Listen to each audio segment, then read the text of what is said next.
अतीत का प्रभाव जब तक मस्तिष्क पर छाया रहता है, नष्ट का कारण ही बनता है, जिसका एकमात्र समाधान यही है कि शीघ्र से अतिशीघ्र अतीत से उभरकर वर्तमान को स्वीकारना होता है।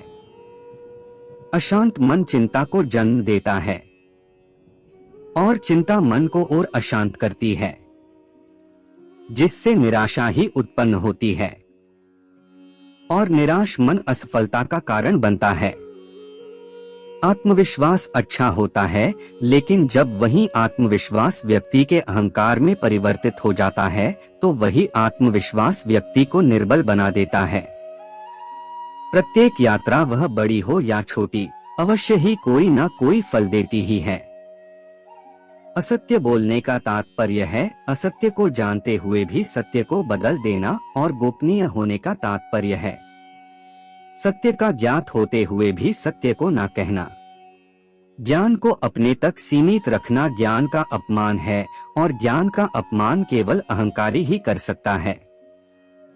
उचित समय पर यदि कोई कार्य करना भूल जाए, तो उसे पुनः करने के लिए उपयुक्त समय की प्रतीक्षा करनी पड़ती है। जिस प्रकार सुख की अनुभूति के लिए दुख का आभास अनिवार्य है, उसी प्रकार साहस की अनुभूति के लिए भय का सामना भी अनिवार्य है।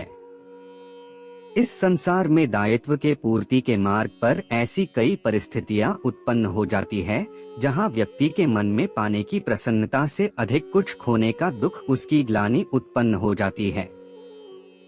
जो सदैव अपनी आत्मरक्षा हेतु चिंतित रहते हैं, जिनके प्रत्येक कर्म के पीछे सर्वोच्च पद को प्राप्त करने की प्रतिष्ठा की मंशा हो, वो किसी और की रक्षा करने योग्य हो ही नहीं सकता।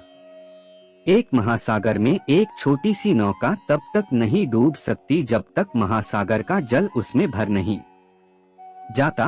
उसी प्रकार हमारे बाहर कितना ही दोष क्यों ना हो, हम नकारात्मक सोच वाले व्यक्तियों से घिरे ही क्यों न हो, जब तक हम उनके दोष, उनकी नकारात्मकता को अपने भीतर प्रवेश नहीं करने देते, तब तक हमें कोई भी डूबा नहीं सकता।